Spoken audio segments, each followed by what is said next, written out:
إن الحمد لله نستعينه ونستغفره ونعوذ بالله من شرور أنفسنا ومن سيئات أعمالنا من يهده الله فلا مضل له ومن يضلله فلا هادي له وأشهد أن لا إله إلا الله وحده لا شريك له وأشهد أن محمدا عبده ورسوله اللهم صل على محمد وعلى آل محمد كما صليت على إبراهيم وعلى آل إبراهيم إنك حميد مجيد رب اشرح لي صدري ويسر لي أمري واحلل عقدة من لساني يفقهوا قولي.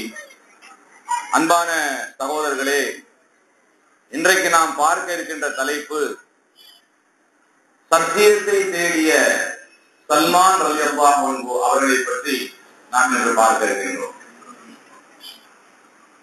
அல்லாஹ் ரப்பல் ஆலமீன் நாமெல்லாம் எந்த முயற்சியும் செய்யாமலேயே இந்த மார்க்கத்தை அடையும்படியாக செய்திருக்கிறார். இது அவன் கொடுத்த மகத்தான ஒரு அருள்தான். ஆனாலும் இந்த மார்க்கத்தை நாம் எந்த அளவிற்கு நம்முடைய வாழ்க்கையில் பேணி பாதுகாத்து அதை கடைபிடித்து ஈமானோடும் இறையச்சத்தோடும் வாழ்கிறோம் என்பதை ஒவ்வொரு நாடும் ஒவ்வொரு கண்ணப்பொழுதும் சிந்தித்து பார்க்க வேண்டும். இந்த சல்மான் ரலியல்லாஹு அன்ஹு அவர்கள்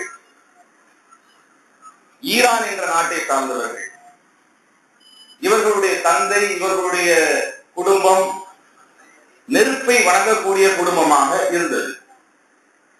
அந்த பாரசீக நாட்டில் பெரும் கோடீஸ்வரருடைய ஒரே பிள்ளை இந்த சல்மான் ரலியல்லாஹு அன்ஹு.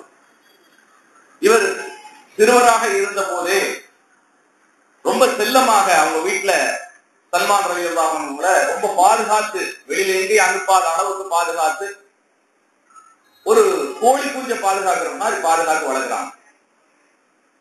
அவங்களுடைய தோட்டங்களை ஒரு தடவை பார்த்து பராமரித்து வர்றதுக்காக வேலையாட்கள் எப்படி எப்படி எல்லாம் வேலை பார்க்கிறாங்கன்னு பார்ப்பதற்காக நிர்பந்தத்தின் அடிப்படையில் அன்னைக்கு வேற ஆள் இல்லைங்கிறதுனால சல்மானை அவருடைய தந்தை அனுப்பி வைக்கிறார். தோட்ட பராமரிப்பை கவனித்து வருவதற்காக கிளம்பிய சல்மான் ரலியல்லாஹு அன்ஹு போற வழியில ஒரு கிறிஸ்தவ ஆலயத்தை பார்க்கிறார். அங்கு உள்ள பாதிரியார் இன்ஜில் வேதத்தை படிப்பதை காது கொடுத்து கேட்கிறார். அந்த இன்ஜில் வேதத்தில் சொல்லப்படக்கூடிய விஷயங்கள் என்ன அப்படின்னு சொன்னா, படைத்தவன் அல்லாஹ் ஒருவரை மட்டுமே வணங்க வேண்டும், வேறு எவரையும் வணங்கக்கூடாது என்கிற செய்திகளை கொண்டு அது படிக்கப்படுது. இதை கேட்டு அங்கேயே இருந்து லயித்து போன சல்மான் திரும்ப மாலையில வீட்டுக்கு வர்றாரு. அதுக்குள்ள தகப்பனார் பிள்ளையை காண சொல்லி எல்லா பக்கம் தேட ஆள் அனுப்புறாரு. எல்லா பக்கம் தேடிட்டு இருக்கிறாங்க. கடைசியாக இவர் வீட்டுக்கு வந்து சேர்ந்துறாரு. வீட்டுக்கு வந்தோடனே மகனை பார்த்த உடனே தகப்பனுக்கு ரொம்ப சந்தோஷம். கேட்கிறாரு, என்னப்பா எங்க போன அப்படின்னு. அப்போ இவருக்கு ஏற்பட்ட அன்றைய புது அனுபவத்தை சொல்றாரு. நாமெல்லாம் நெருப்பை வணங்கி கொண்டு இதுதான் கடவுள் என்று வணங்கி கொண்டிருக்கிறோம். ஆனா உண்மையிலேயே இதெல்லாம் இறைவனுக்கு மாறு செய்யக்கூடிய ஒரு காரியம். படைத்தவன் ஏக இறைவன் ஒருவன் தான். அவனை தவிர வேறு கடவுள் கிடையாது. அவனை மட்டுமே வணங்க வேண்டும். அவனை எந்த வகையில் கற்பனை செய்ய முடியாது என்கிற செய்தியெல்லாம் தகப்பனுக்கு இவர் சொல்றார். கேட்ட விஷயத்தை அப்ப தகப்பன்காரர் தன்னுடைய பிள்ளை சல்மானுக்கு சொல்கிறார், நம்முடைய குலம், நம்முடைய கோத்திரம், நமக்கென்று ஒரு வணக்க வழிபாடு என்று உண்டு. அதை விட்டு நீ எங்கும் செல்லக்கூடாது என்று சொல்லும் போது அவரால் ஏற்றுக்க முடியல. சிறுவராக இருந்தாலும் அவருக்கு அதை ஏற்றுக்கொள்ளக்கூடிய நிலை இல்லை. தெளிவாக இருக்கிறார். சத்தியத்தை ஒரே முறை கேட்டாரு. கேட்ட உடனே பழிச்சு அவருடைய உள்ளத்துல பதிஞ்சிருச்சு. அவர் தன்னுடைய தகப்பனாரோட போராடுறாரு. தகப்பனார் என்ன செய்யறாருன்னு சொன்னா, பிள்ளை எங்க நம்மளை விட்டு போயிடுவானு சொல்லிட்டு கால்கள்ல விலங்க மாட்டி வீட்டுல போட்டு சிறை வச்சுறாரு. அப்புறம் அந்த கிறிஸ்தவ பாதிரிமார்களை ரகசியமாக வேறு ஆட்கள் மூலமாக தொடர்பு கொண்டு எப்படி தப்பிப்பதுன்னு சொல்லிட்டு ஆலோசனை பண்ணி கடைசியில ஒரு நாள் வீட்டை விட்டு தப்பிச்சு வெளியில வந்துடுறாரு. வெளியில வந்த உடனே அங்கிருந்து ஷாம் நாட்டுக்கு போகக்கூடிய ஒரு கிறிஸ்தவ குழுவுல அவர் சேர்ந்துறாரு. சேர்ந்து அங்கிருந்து அப்படி ஷாம் நாட்டுக்கு போறாரு. ஷாம் நாட்டுக்கு போனோம்னா அங்க கற்றறிந்த ஒரு பாதிரியாரை சந்திக்கிறாரு. அவரோட சில நாட்கள் இருக்கிறாரு. அந்த பாதிரியாருடைய குணங்கள் சரியில்லை. மக்கள்கிட்ட சொல்றாரு, தர்மம் செய்யுங்கள் என்று சொல்றாரு. மக்கள் என்ன செய்யறாங்க, தர்ம பொருட்களை அத்தனையும் கொண்டு வந்து இந்த கிறிஸ்தவ பாதிரியார்ட்ட கொண்டு ஒப்படைக்கிறாங்க. நீங்களே மக்களுக்கு கொடுத்துருங்க அப்படின்னு. இவர் அந்த அமானத்து பொருட்களை தனக்கென ஒதுக்கி வைத்துக் கொள்றாரு, ஏழைகளுக்கு கொடுக்கறது இல்லை. இதை சல்மான் பார்த்து ரொம்ப வேதனைப்படுறாரு. இறைவனுக்காக அர்ப்பணித்துக் கொண்டு வரக்கூடிய இவங்க இப்படி இறைவனுக்கு மாறு செய்யறாங்களே, துரோகம் செய்யறாங்களே, அநியாயம் பண்றாங்களே அப்படின்னு மன வெதுங்கி போயிருக்கிறார். இப்படிப்பட்ட காலத்தில் அந்த கிறிஸ்தவ பாதிரியார் இறந்துறார். மக்கள்கிட்ட இவர் மனமுடனே சொல்லிடுறார் சல்மான் ரலியல்லாஹு அன்ஹு, இந்த மாதிரி உங்களுடைய பொருட்களை எல்லாம் கொண்டு கொடுத்தீங்க தர்மத்துக்காக, இதையெல்லாம் அங்க பதுக்கி வச்சிருக்கிறாரு இந்த மனுஷன் அப்படின்னு. அப்புறம் எடுத்து கொடுத்துட்டு அதுக்கப்புறம் அங்கிருந்து கிளம்பி வேறொரு இடத்துக்கு போய் அங்க இருக்கக்கூடிய நபரை போய் சந்திக்கிறார் சல்மான் ரலியல்லாஹு அன்ஹு. இப்படி தொடர்ந்து ஒவ்வொரு ஊர்களாக ஒவ்வொரு இடங்கள்ல சத்தியத்தை தேடி உண்மையாளர்களை தேடி படைத்தவனை வணங்கக்கூடிய மக்கள் யார் இருக்கிறார்களோ அவர்களோடு நம்மை இணைத்துக் கொள்ள வேண்டும், நல்லோர்களோடு எப்போதும் இணைந்திருக்க வேண்டும், அல்லாஹ் ஒருவனை மட்டுமே வணங்க வேண்டும் என்று ஊர் ஊராக தேடி அலைகிறார். ஒவ்வொரு நபரையா சந்திக்கிறார். இவர் பயணித்து 5-6 கிறிஸ்தவ பாதிரிகளிடம் இருந்து பாடம் பெற்றுக் கொள்கிறார். கடைசியாக அம்மூரியா என்கிற ஒரு நகரத்துக்கு வர்றார். அது ரோமாபுரி. அங்க வந்து அங்க இருக்கக்கூடிய ஒரு பாதிரியிடம் பாடம் படித்துக் கொண்டு அங்கு அவரோடு சேர்ந்து இருந்து கொண்டு நாட்களை கடத்தி கொண்டிருக்கிறார். அப்போ அவருடைய காலகட்டமும் கடைசி காலகட்டத்தை அவர் நெருங்கிட்டார். அந்த ரோம் நாட்டை சேர்ந்த பாதிரியாரும் மரணத்தை நெருங்கிட்டார். அப்போ மரணத்தை நெருங்கினோம்னா சல்மான் ரலியல்லாஹு அன்ஹு கேட்கிறாங்க, எனக்கு ஒரு நல்ல அறிவுரை சொல்லுங்க, நான் இனி யாரை சந்திப்பது, யாருடன் நான் இருந்து கல்வியை கற்றுக்கொண்டு இறைவனுக்காக என்னை நான் அர்ப்பணிப்பது, அதற்குண்டான வழி எனக்கு காட்டுங்க அப்படின்னு சொல்லி. அப்போ அந்த பாதிரியார் சொல்றாரு, தூய்மையான நிலையில இறைவனுக்கு வணங்கக்கூடிய மக்கள் இன்னைக்கு இருப்பதாக எனக்கு தெரியலமா. அவர் சொல்றாரு, தூய்மையான நிலையில படைத்தவனை மட்டுமே வணங்கக்கூடிய நிலையில இன்றைக்கு மக்கள் இருக்கிற மாதிரி எனக்கு தெரியல. ஆனாலும் நான் உனக்கு ஒரு அறிவுரை சொல்லுகிறேன், கொஞ்சம் பொறுமையாக இரு. இப்ராஹிமுடைய வழிமுறையை பின்பற்றக்கூடிய ஒரு இறுதி தூதர் வர வைக்கிறார். அவர் பிறந்த நாட்டை விட்டு துறந்து அவர் மலைகள் சூழ்ந்திருக்கக்கூடிய மலைகளுக்கு இடையே இருக்கக்கூடிய ஒரு நகரத்துக்கு அவர் வருவார். ஹிஜ்ரத் செய்து அந்த நகரத்துக்கு வருவார். அங்கு பேரிச்ச மரங்கள் அதிகமாக இருக்கக்கூடிய ஒரு நகரமாக, ஒரு செழிப்பான நகரமாக அந்த நகரம் இருக்கும். அங்கு சென்று அவரை நீ கண்டுகொள்ளலாம். அவர் இறை தூதர் என்பதற்கு 3 அடையாளங்களை நான் உனக்கு சொல்லுகிறேன். அந்த அடையாளங்கள் அவரிடம் இருக்கிறதா என்று பார்த்து தெரிந்து கொண்டு அவரோடு நீ இணைந்து விடு, நீ வெற்றி பெற்று விடுவாய் அப்படின்னு சொல்லி அவர் சொல்லுகிறார். இந்த வசியத்தை, இந்த செய்தியை கேட்டுக்கொண்ட சல்மான் ரலியல்லாஹு அன்ஹு அவர் இறந்தவுடன் அங்கிருந்து பயணமாகிறார். அங்கிருந்து பயணமாகும் போது ஒரு வணிக கூட்டம் அந்த ரோம் நாட்டில இருந்து கிளம்புறாங்க. அந்த ரோம் நாட்டில இருந்து கிளம்பக்கூடிய அந்த வணிக கூட்டத்துல ஒரு ஒப்பந்தத்தின் அடிப்படையில் என்னுடைய பொருட்கள், என்னுடைய இருக்கக்கூடிய நான் வைத்திருக்கக்கூடிய பொருட்கள் அனைத்தையும் உங்களுக்கு தந்துடுறேன், இது எல்லாத்தையும் நீங்களே வச்சுக்கோங்க, என்னை மதீனாவுல கொண்டு சேர்த்துருங்க அப்படி சொல்லி அந்த வணிக கூட்டத்தை சொல்றாங்க. அப்போ வணிக கூட்டத்துல சொன்னது போல அவர்கள் அழைத்து கொண்டு செல்றாங்க. ஆனால் செல்லும் வழியில் ஒரு வாதில் புறா என்கிற ஒரு நகரத்துக்கு வந்தவன, அது ஒரு கிராமம். அந்த இடத்துக்கு வந்த உடனே அந்த பயண கூட்டம் ஒரு சதி செய்யுது. என்ன செய்யறாங்கன்னு சொன்னா, இந்த சல்மானை தன்னுடைய அடிமை என்று சொல்லி ஒரு யூதன்ட்ட வித்துட்டு போயிறாங்க. ஒரு யூதன்ட்ட விற்கப்படுகிறார் சல்மான் ரலியல்லாஹு அன்ஹு. அந்த யூதன் அங்கு வாதில் புறா என்கிற நகரத்துல உள்ள தோட்டத்துல வச்சு வேலை வாங்கி கொண்டிருக்கிறார். அப்போ அந்த நேரத்துல அங்கிருந்து மதீனாவில இருந்து அவரை சந்திப்பதற்காக, அந்த யூதரை சந்திப்பதற்காக இன்னொரு யூதர் வர்றார். அவர் வந்து சல்மானை பாக்குறாரு, இவர் நல்ல சுறுசுறுப்பான ஆளா இருக்காரு, எனக்கு வேணா வித்துருங்களா அப்படின்னு. அப்போ அந்த வந்த நபர் சல்மான் ரலியல்லாஹு அன்ஹு விலை வாங்கி மதீனாவுக்கே கூட்டு போயிறாரு. இப்ப மதீனாவுக்கு வந்த இனிமே அல்லாஹ்வுடைய தூதர் ஸல்லல்லாஹு அலைஹி வஸல்லம் அவங்களதான் பார்க்கணும், அப்படிப்பட்ட ஒரு சூழ்நிலைக்கு வந்துட்டார். இந்த மாதிரியான ஒரு சூழ்நிலையில நபி ஸல்லல்லாஹு அலைஹி வஸல்லம் அவங்களும் வந்துட்டாங்கிற செய்தி இவருக்கு தெரிய வருது. அந்த யூதருடைய சித்தப்பா மகன் ஒருத்தர் வந்து சொல்றாரு ஒரு நாள், இதோ அல்லாஹ்வுடைய தூதர் என்கிறவர் வந்துட்டாரு மதீனாவுக்கு அப்படிங்கிற செய்தி கேட்ட உடனே ரொம்ப சந்தோஷம், இவருக்கு தாங்க முடியல. உடனே அந்த தோட்டத்திலிருந்து சில பேரிச்சம்பழங்களை எடுத்து கொண்டு நேராக போறாரு. அல்லாஹ்வுடைய தூதர் ஸல்லல்லாஹு அலைஹி வஸல்லம் அவங்களை சந்திக்கிறதுக்காக போறாரு. பார்த்த உடனே அவங்கள்ட்ட போய் இதை நான் உங்களுக்கு தர்மமாக தருகிறேன், இதை எடுத்துக் கொள்ளுங்கள் அப்படின்னு சொல்லி சல்மான் ரலியல்லாஹு அன்ஹு நபி ஸல்லல்லாஹு அலைஹி வஸல்லம் அவங்களுக்கு கொடுக்கிறார்.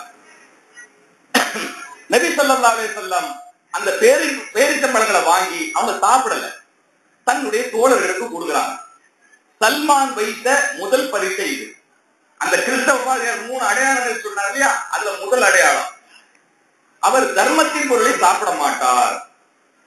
அந்த அல்லாஹ்வுடைய தூதராக வரக்கூடியவர் தர்மத்தின் பொருளை சாப்பிட மாட்டார். இவர் கொடுத்து பாக்குறாரு. அப்போ நபி ஸல்லல்லாஹு அலைஹி வஸல்லம் வாங்குறாங்க, சாப்பிடல, பக்கத்துல உள்ள தோழர்களுக்கு பகிர்ந்து கொடுத்து பேசாம இருந்தாங்க. வந்துடுறாரு. அடுத்த நாள் அதே போல பேரிச்சம்பழங்களை எடுத்துக்கொண்டு போறாரு. போயிட்டு இதை நான் உங்களுக்கு அன்பளிப்பாக தருகிறேன் அல்லாஹ்வுடைய தூதரே. அப்ப அதை வாங்குறாங்க. அல்லாஹ்வுடைய தூதர் ஸல்லல்லாஹு அலைஹி வஸல்லம் எடுத்து சாப்பிடுறாங்க, மற்ற தோழர்களுக்கும் கொடுக்குறாங்க. வந்துடுற திரும்ப 3ஆம் நாள் போறாரு.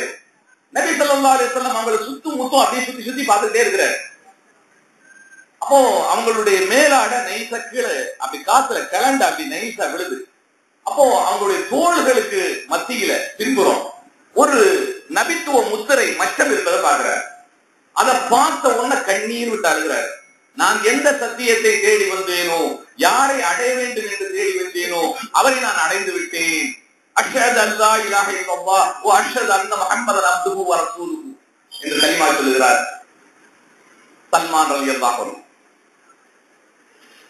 சத்தியத்தை தேடி எவ்வளவு சிரமங்களை சந்தித்து, எவ்வளவு கஷ்டங்களை கடந்து, அடிமையாக ஒரு இடத்தில் வேலை செய்து ஏமாற்றப்பட்டு எப்படியெல்லாம் வந்து சேராங்க. இந்த தாக்கம் நமக்கு, அதாவது எதுவுமே இல்லாம அல்லாஹ் ரப்பல் ஆலமீன் நமக்கு இந்த மார்க்கத்தை கொடுத்திருக்கிறான்.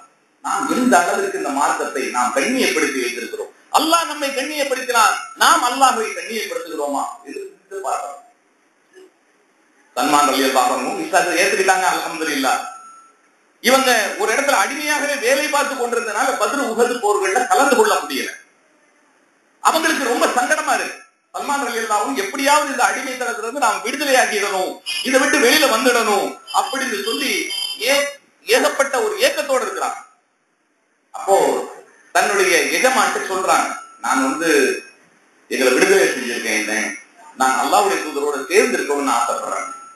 அப்போ அவருடைய எஜமானன் சொல்றாரு, எனக்கு 300 பேரிச்சங்கன்றுகளை நீங்கள் விலைக்கு வாங்கி வந்து என்னுடைய தோட்டத்துல நீங்கள் பயிரிடணும். அது மட்டும் இல்லாமல் 40 அவுன்ஸ் தங்கம் எனக்கு கொண்டு வந்து கொடுக்கணும். இப்படி இதை கொடுத்துட்டு நீங்க விடுதலை போகலாம் அப்படின்னு. அப்ப நபி ஸல்லல்லாஹு அலைஹி வஸல்லம் அவங்களை சந்திச்சு இவங்க சொல்றாங்க, சல்மான் பாரிஸ் ரலியல்லாஹு அன்ஹு எனக்கு இப்படிப்பட்ட ஒரு நெருக்கடியான நிலைமை ஏற்பட்டிருக்கு அப்படின்னு. அல்லாஹ்வுடைய தூதர் ஸல்லல்லாஹு அலைஹி வஸல்லம் தோழர்களுக்கு உடனடியாக அறிவிப்பு செய்யறாங்க.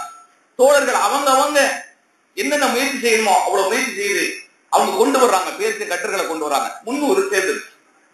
அப்புறம் அதுக்குண்டான அந்த 40 அவுன்ஸ் தங்கத்தையும் அறிவிக்கிறாங்க. அதுக்கும் நண்பர்கள் எல்லாரும் ஏற்பாடு பண்ணிட்டாங்க. இப்ப நபி ஸல்லல்லாஹு அலைஹி வஸல்லம் இந்த சல்மானுக்காக தோட்டத்துக்கு போறாங்க. நீங்கள் குழியை வெட்டுங்கள், நான் நடுகிறேன் இந்த மரக்கன்றுகளை. தன்னுடைய தோழருக்காக தானே முன்னின்று வேலை செய்கிறார்கள். அந்த பேரிச்சங்கன்றுகள் நடுவதற்கு அல்லாஹ்வுடைய தூதர் ஸல்லல்லாஹு அலைஹி வஸல்லம் அவர்களும் அவர்களோடு இருந்த தோழர்களும் அந்த தோட்டத்துக்கு வேலை பார்க்கிறாங்க. எப்படி அந்த அல்லாஹ்வுடைய தூதர் எந்த அளவுக்கு சல்மானை நேசிச்சிருப்பாங்க. சல்மானை அதிகமாக அல்லாஹ்வுடைய தூதர் ஸல்லல்லாஹு அலைஹி வஸல்லம் அவங்க நேசிச்சாங்க. இப்படி அவங்க விடுதலை செய்யப்பட்டதுக்கு அப்புறம் நபி ஸல்லல்லாஹு அலைஹி வஸல்லம் அவங்களோடு சேர்ந்து எல்லா போர்களிலுமே கலந்து கொள்ளக்கூடியவர்களாக இருந்தாங்க சல்மான் ரலியல்லாஹு அன்ஹு. மக்காவில இருந்து அபூ சுஃபியான் கிட்டத்தட்ட ஒரு 25,000 பேரை திரட்டி கொண்டு மதீனாவை உண்டு இல்லைன்னு ஆக்கிடணும்னு சொல்லிட்டு ஒரு பெரும் படையோட வர்றாரு. வந்து மதீனாவை சூழ்ந்து கொண்டு மதீனாவை தரமட்டமாக்கிடணுங்கிற ஒரு குறிக்கோளோட வர்றாரு. அப்போ இந்த செய்தியை அல்லாஹ்வுடைய தூதர் ஸல்லல்லாஹு அலைஹி வஸல்லம் கேள்விப்பட்ட உடனே தோழர்களை கூப்பிட்டு ஆலோசனை செய்யலாம், என்ன செய்யலாம், இதுக்கு என்ன ஒரு வழிமுறை பண்ணலாம் அப்படின்னு சொல்லி கேட்கிறாங்க. அப்போ யாருக்கும் எந்த ஒரு ஆலோசனை டக்குன்னு சொல்ல முடியல. அப்ப சல்மான் ரலியல்லாஹு அன்ஹு சொல்றாங்க, நான் மதீனாவை சுத்தி அகல் தோண்டிடலாம். அகல் தோண்டிட்டோம் சொன்னா எதிரிகளுடைய தாக்குதலை நாம் தடுப்பதற்கு எவ்வளவு பெரிய கூட்டமா இருந்தாலும், அவங்க எவ்வளவு பெரிய படையா இருந்தாலும் நம்மளை ஈஸியாக அவங்க தாக்க முடியாது. அது மாதிரியான ஒரு ஏற்பாட்டை பண்ணிக்கிட்டோம் சொன்னா நாம் இந்த போரை எளிதான முறையில வென்றுடலாம் அப்படின்னு.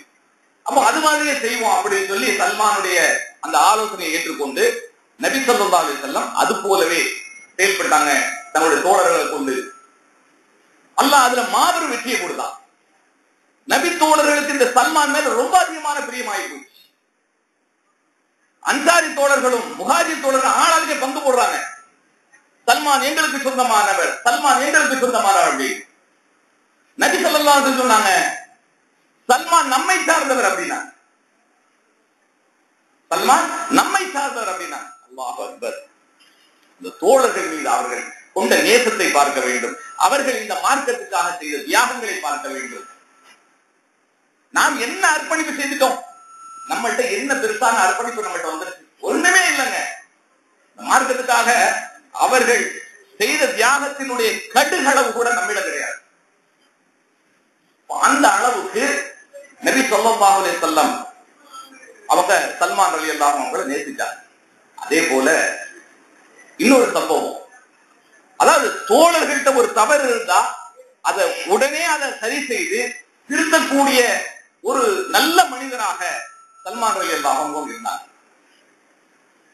மக்காவில இருந்து மதீனாவுக்கு ஹிஜ்ரத் செய்து வந்தவங்க முஹாஜிர்கள், மதீனாவில இருந்து உதவி செய்தவங்க அன்சாரிகள்.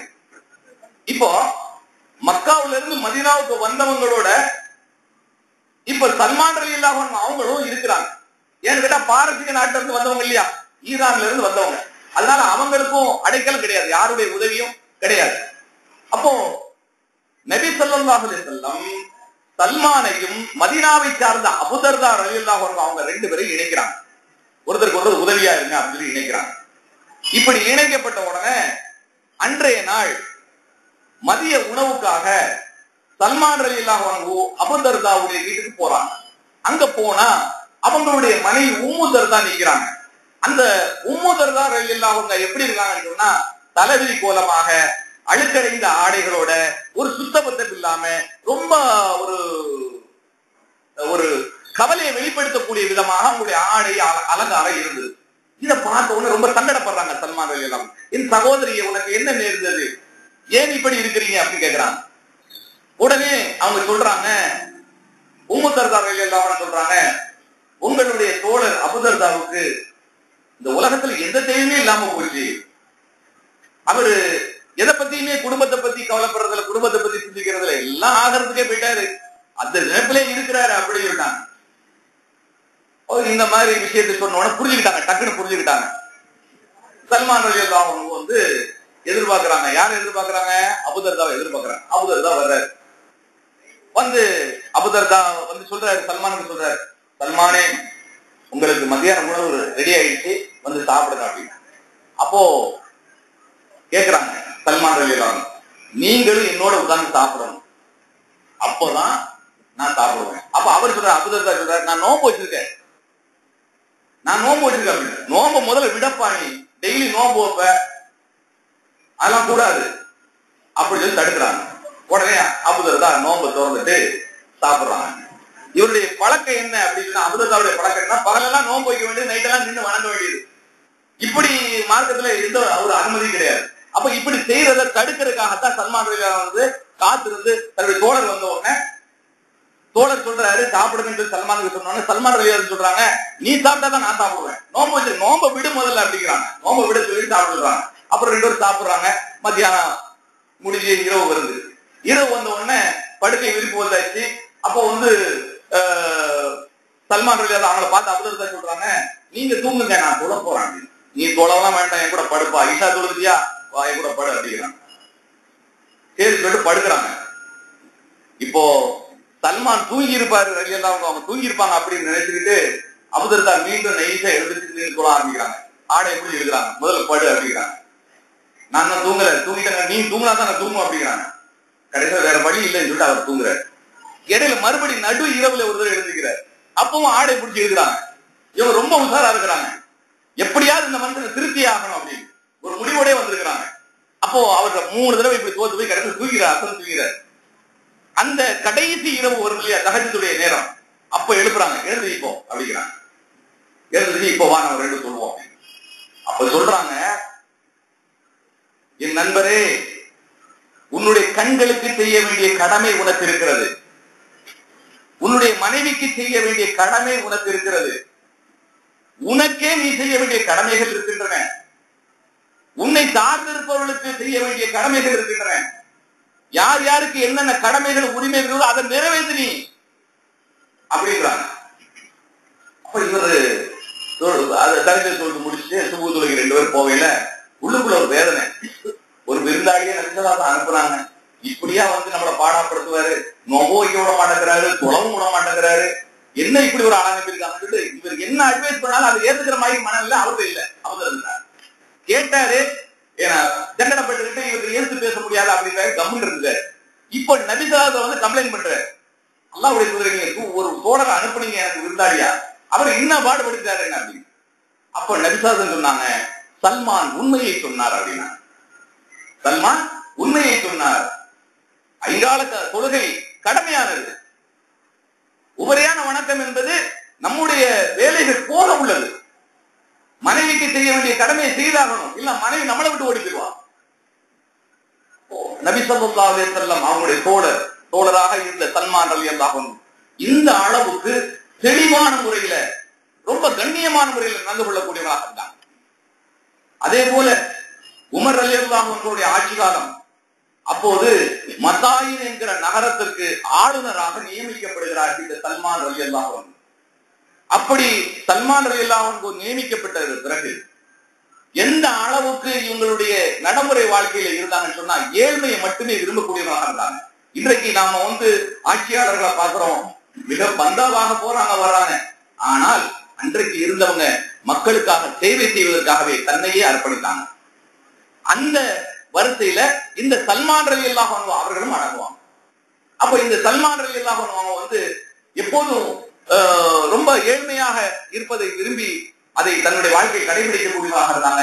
தனக்கென பணியாட்களை வைத்துக் கொள்ளவில்லை, தனக்கென யாரையும் அடிமையாக வைத்துக் கொள்ளவில்லை, தன் வேலைகளை தானே செய்யக்கூடியவராக இருந்தார். தன்னுடைய வீட்டு வேலைகள்ல தன்னுடைய மனைவிக்கு உதவி செய்யக்கூடியவராக இருந்தார். தன்னுடைய தேவைகளுக்கு உண்டான காய்கறி சாமான் எந்த பொருள் வாங்குவதாக இருந்தாலும் இவரே மார்க்கெட்டுக்கு போறது வரதுமாக இருந்தார். அப்படி ஒரு முறை பஜாருக்கு போயிட்டு திரும்ப வர்றார். அப்போ அந்த ஷாம் நாட்டில இருந்து வந்த ஒரு குழுவினர் பார்த்துட்டு இவரை பார்த்த உடனே, இவர் கூலியால் போல இருக்குது அப்படி சொல்லிட்டு அழைக்கிறாங்க. எங்களுடைய பொருட்களை நீங்க தூக்கிட்டு வர முடியுமா, எங்க இடத்துக்கு கொண்டு தர முடியுமா அப்படின்னு. தாராளமா தூக்கி கொண்டு வரனே அப்படிங்கிறாங்க சல்மான் ரலியல்லாஹு அன்ஹு. இப்படி சொன்ன உடனே அவர் தலையில தூக்கி வச்சாச்சு. எல்லா பொருட்களையும் தூக்கி தலையில சுமந்து கொண்டு இவருடைய பொருளையும் கையில் எடுத்துக்கொண்டு அவர்களுக்கு பின்னாடி இவங்க போறாங்க சல்மான் ரலியல்லாஹு அன்ஹு. இவர் ஆளுநர் என்பது அந்த மக்களுக்கு தெரியாது, அந்த தமிழ்நாட்டை சேர்ந்த மக்களுக்கு தெரியாது. இப்படிப்பட்ட நிலையில பயணம் போய்கிட்டு இருக்கிறாங்க. போய்கிட்டு இருக்கும்போது இடையில வர்றவங்க ஆச்சரியமா பாக்குறாங்க, மக்கள் எல்லாம் ஆச்சரியமா பாக்குறாங்க. அமீர் என்ன இப்படி நீங்க போறீங்க, உங்களுக்கு நாங்க உதவி செய்யறோம், உங்க பொருளை எங்கட கொடுங்க அப்படின்னு கேட்கிறாங்க. அப்போ அந்த பயணமாக வந்த அந்த குழுவினர் திரு முடிக்கிறாங்க. வர்ற மக்கள் எல்லாம் போற மக்கள் எல்லாம் பார்த்து இவரை பார்த்து ஆச்சரியப்படுறாங்க. இவருக்கு பொருட்கள் எல்லாம் கேட்கிறாங்க, நாங்க சுமந்து வரோம் அப்படிங்கிறாங்களே, என்ன நடக்குதுங்க அப்படின்னு ஒண்ணும் புரியல. அப்ப இடம் வந்துருச்சு, பொருட்களை இறக்கி வச்சாச்சு, கூலி கொடுக்கறதுக்காக காசு எடுக்கிறாங்க. அப்ப சொல்றாங்க, எங்களை எதற்காக உமர் ரலியல்லாஹு அன்ஹு ஆளுநராக நியமித்திருக்கிறார்கள் என்றால், மக்களுக்கு சேவை செய்வதற்காகத்தான் எங்களை ஆளுநராக நியமித்திருக்கிறார்கள், கூலிக்கு வேலை செய்வதற்காக எங்களை ஆளுநராக எங்களுடைய அமீருல் முஃமினீன் நியமிக்கவில்லை அப்படின்னு சொல்றாங்க. அன்றைக்கு தேர்ந்தெடுக்கப்பட்ட அந்த சமுதாயம் அப்படிப்பட்ட சமுதாயமாக இருந்தது. இனியும் அந்த சமுதாயம் போன்ற ஒரு கூட்டத்தை பார்க்க முடியாது, உலகம் பார்க்க முடியாது. அல்லாஹ் தேர்ந்தெடுத்துக் கொண்ட சமுதாயம்.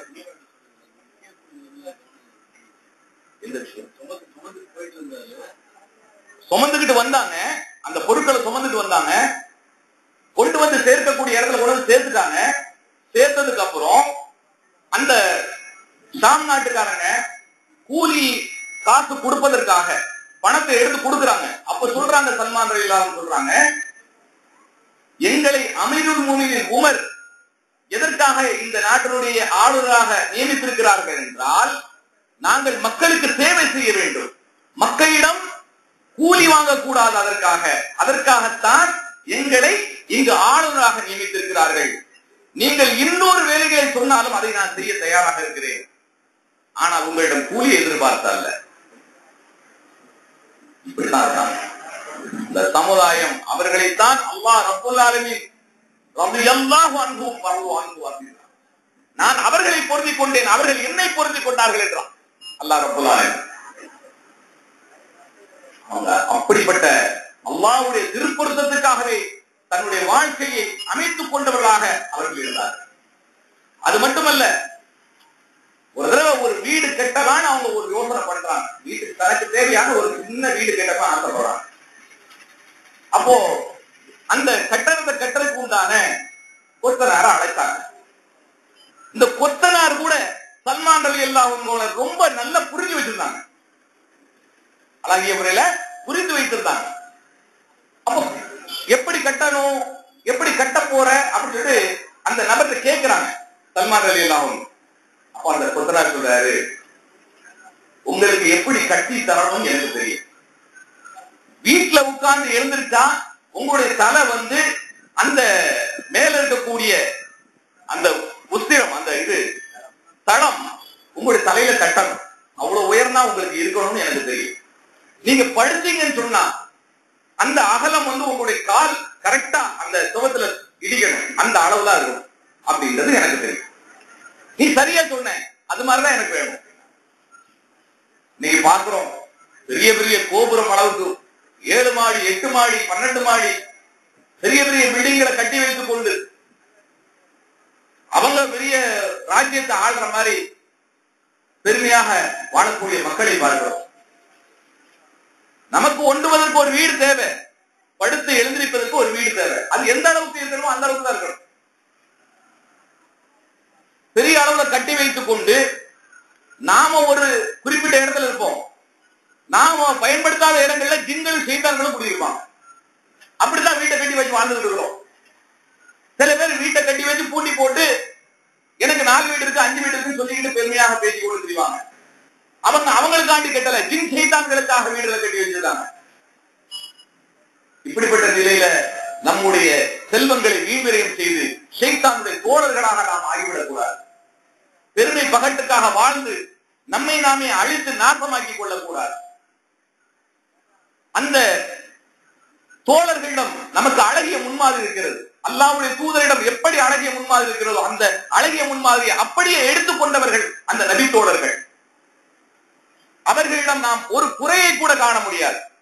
அப்படிப்பட்ட நிலையில் அவர்கள் வாழ்ந்திருக்கிறார்கள். எந்த அளவுக்கு இந்த மார்க்கத்தை நேசித்தார்கள் தெரியுமா? இந்த சல்மான் ரலியல்லாஹு அன்ஹு அவங்கள்ட்ட ஒரு யூதர் கிண்டலாக கேலியாக கேட்கிறார், நக்கலா கேட்கிறார், ஒரு கேள்வி கேட்கிறார்.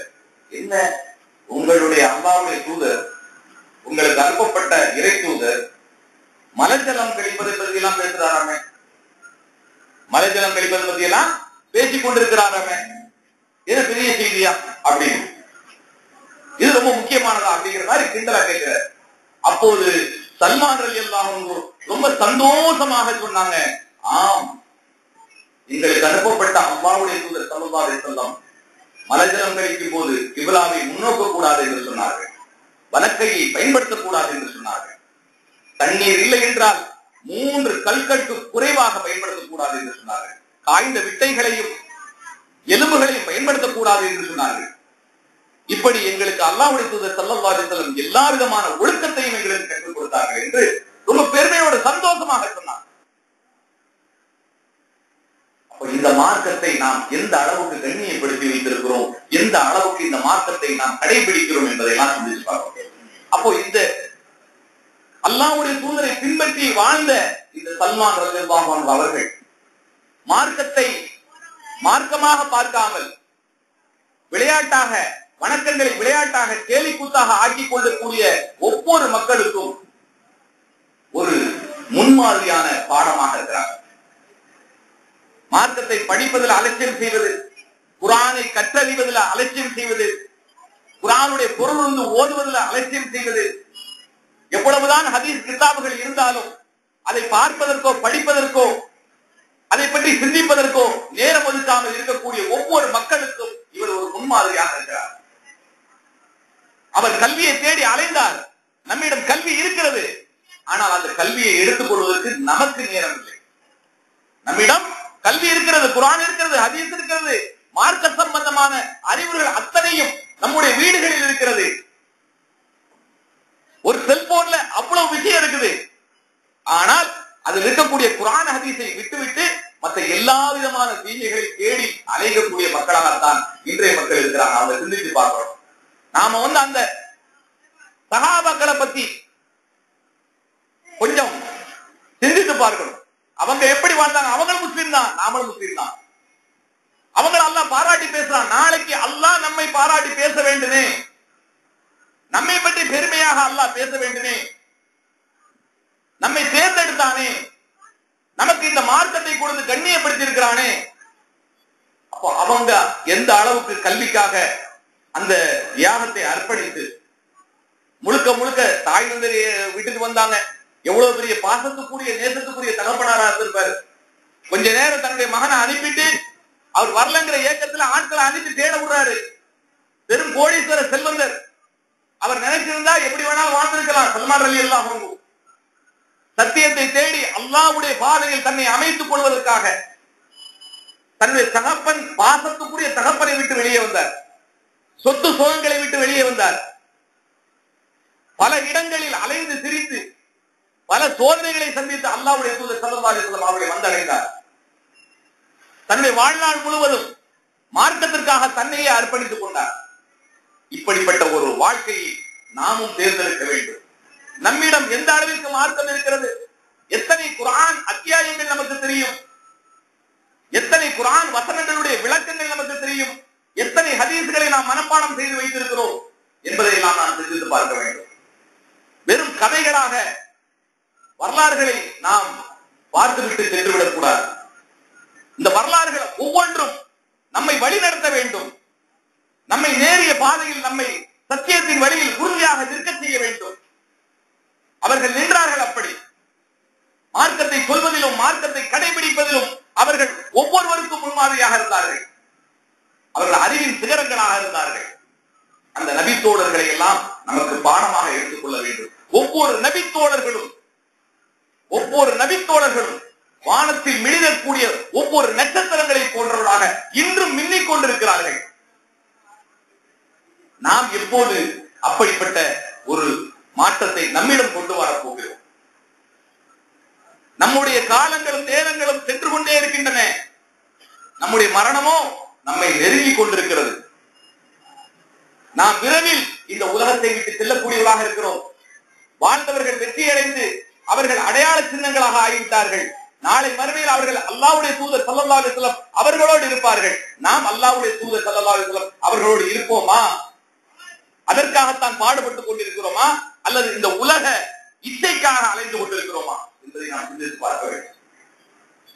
இப்படியெல்லாம் முன்மாதிரியாக வாழ்ந்த இந்த சல்மான் ரலியல்லாஹு அன்ஹு அவங்க ஹிஜ்ரி 36 மதாயின் என்ற நகரத்தில் அங்கு இருக்கும் போதே அவங்க மரணம் அடைகிறாங்க. அப்போ இந்த சல்மான் ரலியல்லாஹு அன்ஹு அவங்க சத்தியத்தை யார் யாரெல்லாம் தேடுகிறார்களோ, நான் படைத்தவனை அறிய வேண்டும், படைத்தவனுக்கு கட்டுப்பட்டு வாழ வேண்டும், வாழ்வினுடைய நோக்கம் என்ன என்பதை தெரிந்து அதற்கு தகுந்தாற் போல் என்னுடைய வாழ்க்கையை அமைத்துக் கொள்ள வேண்டும் என்று யார் யாரெல்லாம் எண்ணுகிறார்களோ அவர்களுக்கு ஒரு முன்மாதிரியாக இருக்கிறார். நாமும் அதே போன்ற வாழ்க்கையை தேர்ந்தெடுத்து அப்படிப்பட்ட உன்னதமான லட்சிய நோக்கத்தோடு அல்லாஹ்வுடைய திருப்தி அடைய வேண்டும், சொர்க்கத்தை அடைய வேண்டும். நபிமார்களோடு நானும் ஒருவனாக, அந்த சஹாபாக்களில் நானும் ஒருவனாக, அந்த மூமின்களோடு நானும் ஒருவனாக அந்த சொர்க்கத்தில் நானும் சென்று பார்க்க வேண்டும், அல்லாஹ்வுடைய தூதரோடு நாம் இருக்க வேண்டும் என்று ஒவ்வொருவரும் ஆசைப்பட வேண்டும். அதற்காக பாடுபடுவோமாக. அல்லாஹ் ரப்பல் ஆலமீன் அப்படிப்பட்ட எண்ண உணர்வோடு நம்மை வாழச் செய்வானாக. வாஹிரு தஅவானா அல்ஹம்துலில்லாஹி ரப்பில் ஆலமீன்.